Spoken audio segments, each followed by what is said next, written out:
happening, guys? Jonathan here, aka CrazyShadow 303, here with a brand new video on CrazyShadow Talks Football. It's been quite a summer, England getting to the final of the Euros and just missing out.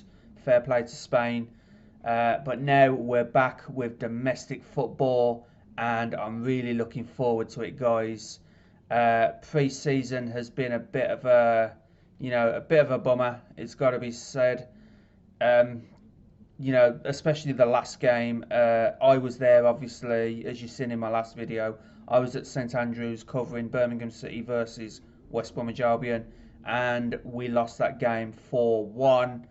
To be honest, I don't read too much into pre-season results. It's all about getting the players match fit for when the real stuff starts, like it does this weekend. If you like this video, guys, then please leave a like, subscribe to CrazyShadow Talks Football if you haven't already done so, and don't forget to hit that bell icon and join the Shadow Squad and get notified on all new content on the channel. And we start with match day 1. Obviously, it is Queen's Park Rangers versus West Bromwich Albion at Loftus Road. 12:30 kickoff because of a special deal that Sky have given their customers, where they're able to watch every game in the Championship. So it's a 12:30 kickoff. It's a bit of a strange staggered schedule for Saturday across all 3 EFL leagues and obviously the National League as well, because the Championship kicks off at 12:30. And then League 2 and the National League kick off at 3. And then you've got League 1 kicking off at 5:30 in the afternoon on Saturday. So, Birmingham City fans, you've got quite a wait on Saturday for your season to get underway. So, yeah, I mean, Queen's Park Rangers, decent team. They finished 18th last season, so they didn't have a particularly good season last season.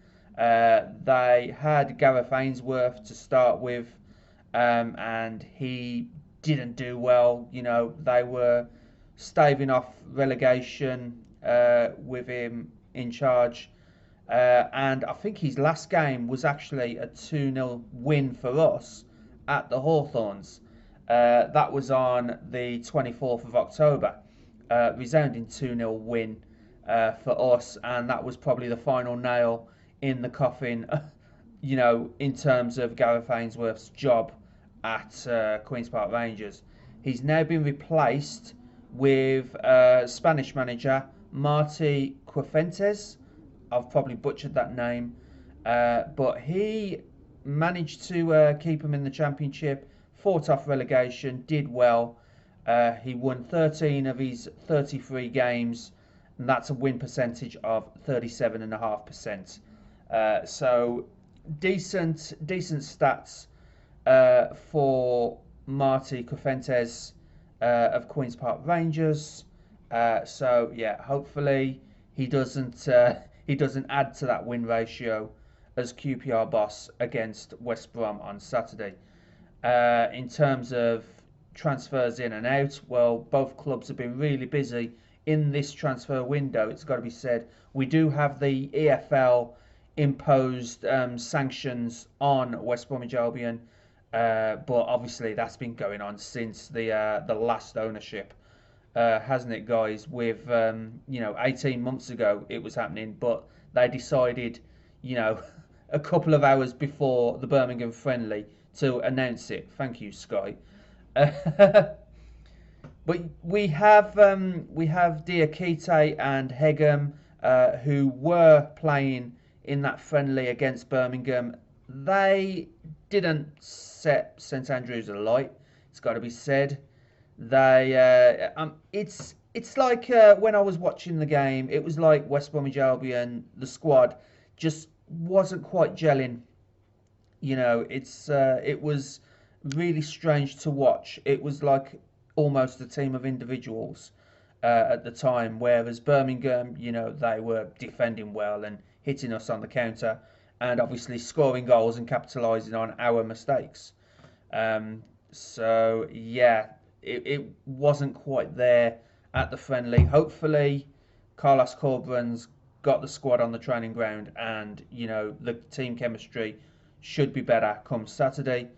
But yeah, we've got Diakite and Hegem, as I said. We've also got goalkeeper Joe Wildsmith from Derby. Paddy McNair is on loan. Diavanti Cole, Andy Cole's son, remember him from the Premier League days, the early Premier League days at Manchester United. We've now got his son from Barnsley. And we added 2 more this week. Obviously, EFL approved because they have to, give Albion permission now to sign players, so that we don't break financial fair play rules. But we have Gianluca Frabrotta of Juventus. So a decent Italian, I think he's a defender or a midfielder, I'm not sure which. But yeah, decent player from Juventus. And we've also got Lewis Dobbin from Aston Villa on a season-long loan. So he's going to be going back to Villa Park at the end of the season. I think this window Villa signed him from Everton, and obviously they've loaned him straight out to West Brom.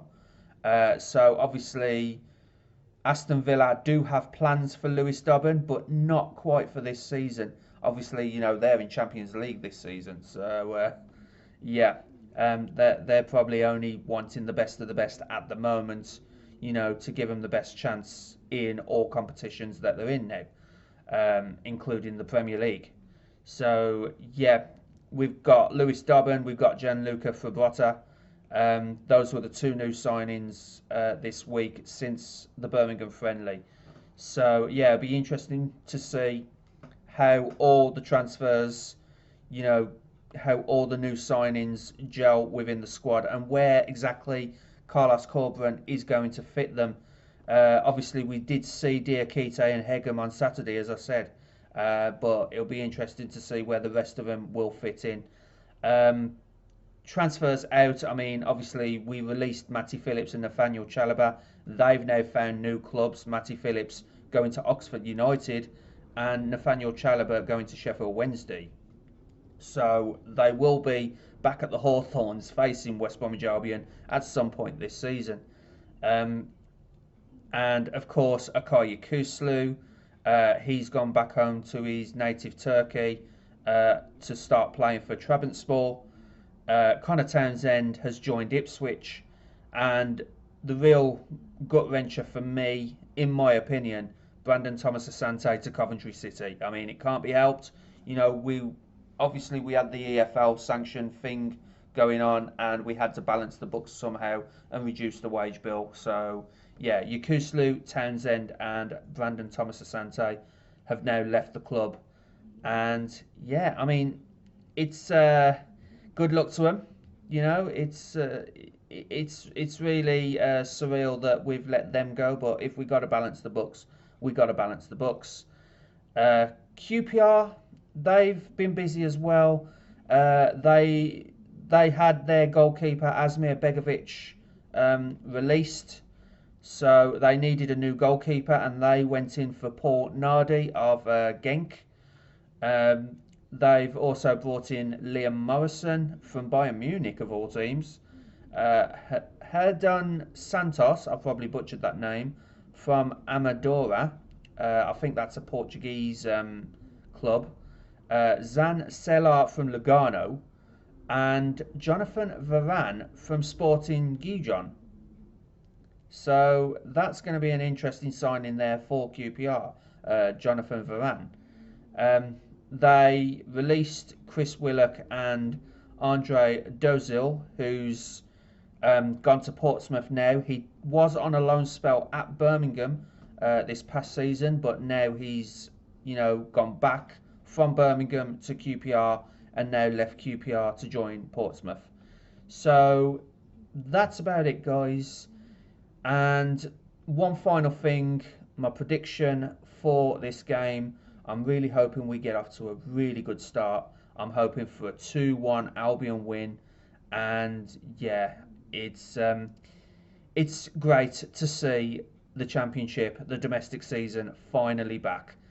Can we do one better than last season and either get into the playoff final and win it or automatic promotion? I hope so, guys. And I hope you can join me on this journey throughout the season as well. I won't just be covering West Bromwich Albion games. I'll be covering other games if and when, BHBN Radio ask me to cover them. So, yeah, it's going to be a really surreal season, onwards and upwards. Come on, Albion, boing boing. Like I said, if you like this video, then please leave a like, subscribe to Crazy Shadow Talks Football if you haven't already done so, and don't forget to hit the bell icon and join the Shadow Squad and get notified on all new content on the channel. And also, don't forget to check out my other social media platforms, my Twitter, my Twitch, my TikTok, my Discord as well. They'll all be in the intro at the end of in the outro rather at the end of this video. And yeah, you can also find the link to my channel, my YouTube channel there as well. Thank you so much for watching, guys, and come on, Albion, let's hope for a good season, and bye for now.